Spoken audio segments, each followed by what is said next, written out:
Hello and welcome to my tutorial on how to make floppy by casting. So the first thing that we're going to do is start out with Roy Ayer's Program for Love. That is the original sample of this. We're going to grab some samples here around 1 minute and 40 seconds. So there'll be a couple here. There's 1, 2, 3, 4 that we're going to grab from this area. At different parts. So just listen closely and you'll know which one's which.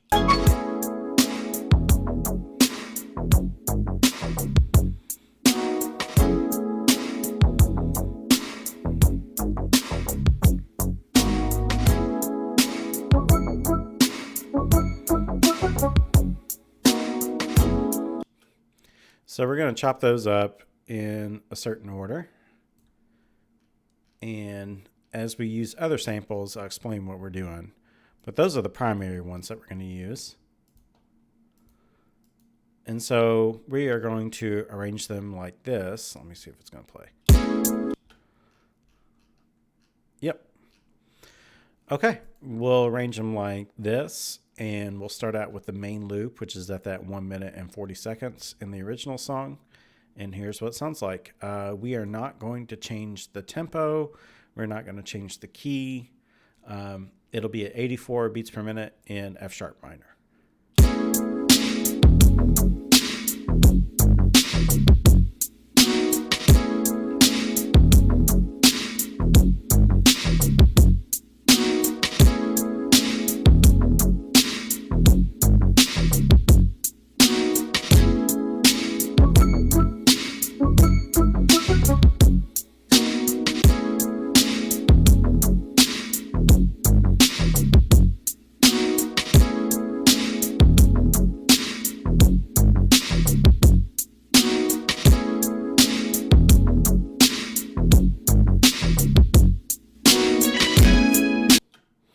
So we've got a little synth line here. I'll show you where we grabbed it from. This is sample 3. And we've got it here at 13 seconds. Let's try that again. So just that little bit there. And we're going to slap that on the transition between samples 1 and 2. Here's what it sounds like. Then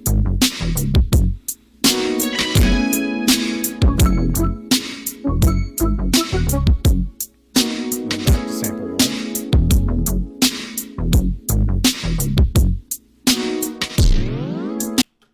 All right, so we've got a special effect here. I'm going to call it a tape stop and then play. So we've got the sample right here. I believe it's from the main loop. And what I'm going to do is take the first beat of that and slow it down. So I've got it at 67% of the original tempo, just to stretch it out. And what I'm going to do is load that into, this is called sample 1, although there are many other similar sample manipulation instruments in other DAWs. This is in Studio One. And we've got the sample here. I believe it's on C1. Nope, C3. So there's that sample there. And let's trim off the edge of it. And what I'm going to do is MIDI trigger that sample. And we've got it here. We're going to have it play C3. And what I'm going to do is take the pitch of it and I'll bend it down and then back up. So it sounds like a tape, like stopping and then turning back on again. Software and a floppy disk. And that's how you get that effect. And then we've got this software floppy disk sample. Let me find where that is.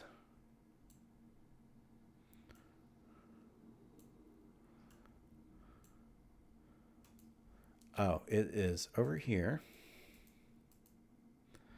Around 2 minutes and 9 seconds. Let's try that again. Hardware, software, and a floppy disk. So that's where it is in the original song. We're going to slap it on down here after the tape stop. Software and a floppy disk. All right. Another effect that we got here is that with the tape stop, we're going to get off the grid a little bit. And let's see here. If I go down to the 30-second note, at the third 30-second note of beat 2 of measure 22, that's where that software floppy disk sample comes in. Software and a floppy disk. So I'll rewind it and then play it with the metronome, and then you'll hear how it gets off beat.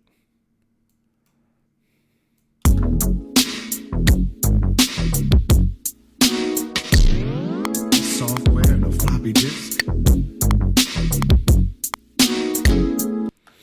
And then what we're going to do at measure 24 is just restart it back on the beat. And so it creates a little bit of a glitch effect. Software and a floppy disk. Right there.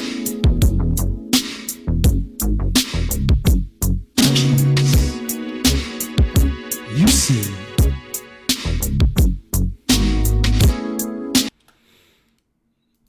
So sample 6 is from in the original song. It is right here, I believe. Yep. At 1 minute 45 seconds.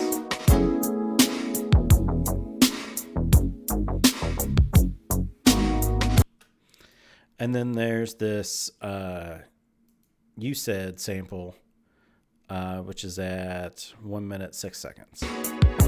You see. Just this part right here. You see. So then we're going to throw that in down here. You see.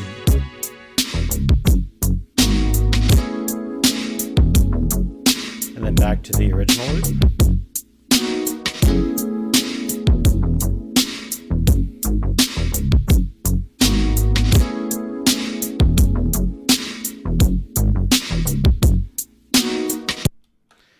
Alrighty. So that's how you compose the song. Now we've got some effects to cover here. So let's dig into that. Here is the casting version.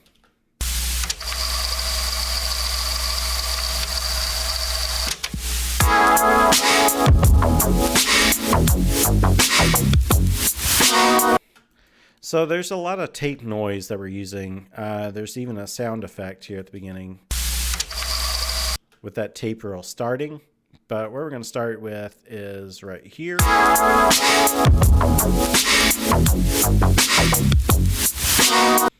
So I'll explain how to get that noise in. But before we do that, let's cover some additional instruments that have been added. Mainly drums. We've got a snare and a hi-hat here.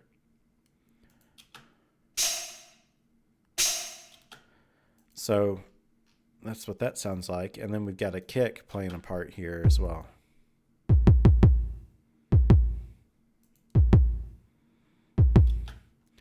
So we've got those on a loop. And then I've got a bass synth playing along with that main loop as well.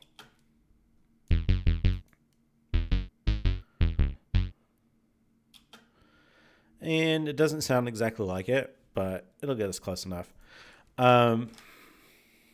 So here I'm going to use the console view from now on.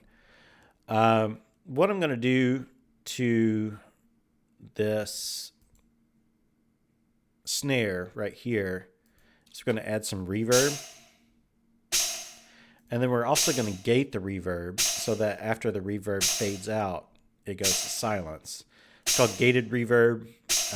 Pretty common effect used in the 80s.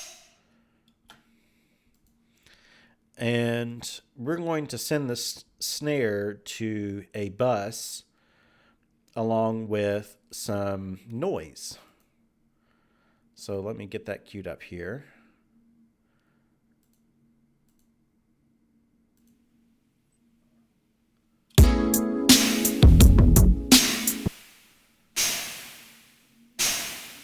So there's the snare with the noise.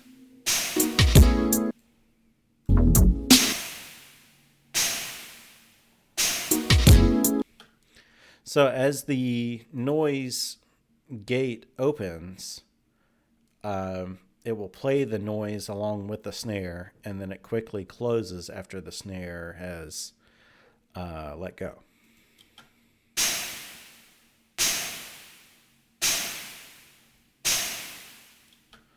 So that's how that noise interacts with the snare. We've also got some noise. Let's see here. There's the sample bus right here that's holding all of the samples that we've mentioned so far. They all go to the sample bus.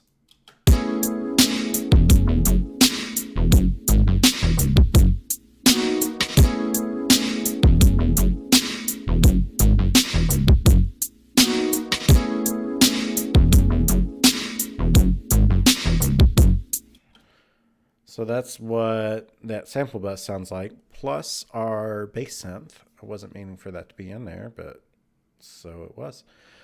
Along with the sample bus, we are going to use some noise. And then whenever the music pumps, it will pump the noise down, and then the noise will come back up as well. So here's what that sounds like.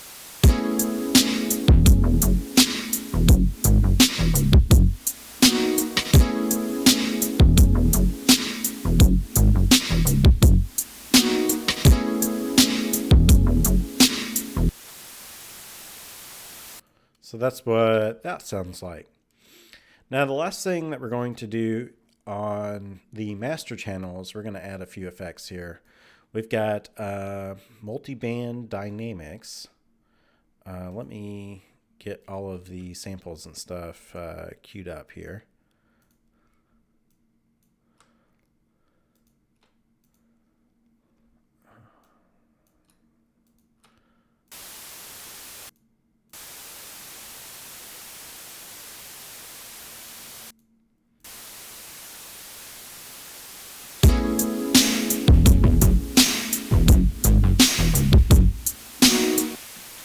So the first thing that we're going to add is some low-end compression with a multi-band compressor.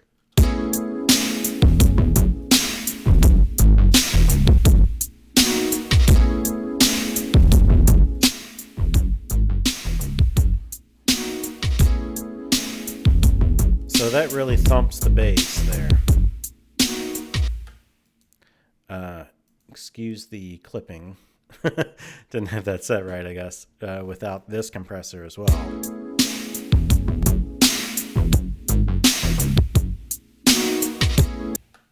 So that's pumping with the beat. Then we got some distortion.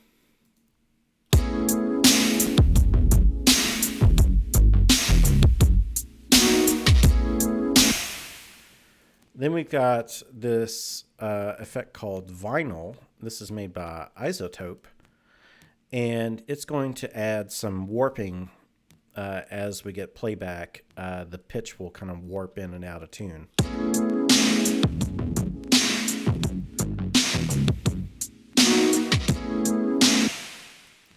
And then the last effect that we're going to add is an EQ. And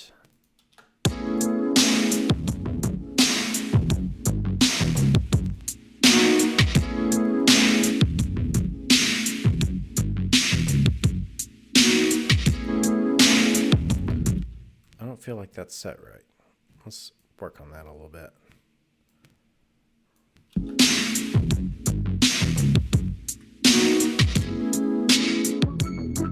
There we go. So this is scooping the mids out and then adding a slight presence boost around 2K. And so if we add everything together, including this noise, here's what we get.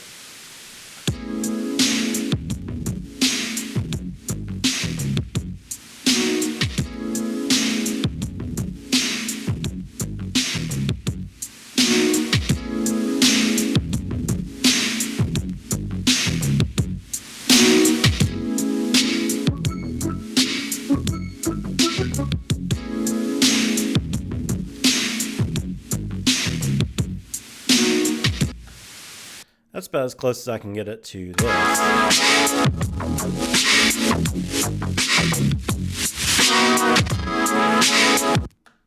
So that should get you started at least. Let me turn off this noise. There we go. This guide should get you started at least. You can dial it in from there if you know some music production techniques. But I hope this tutorial helps, and let me know what you think. Thanks a lot.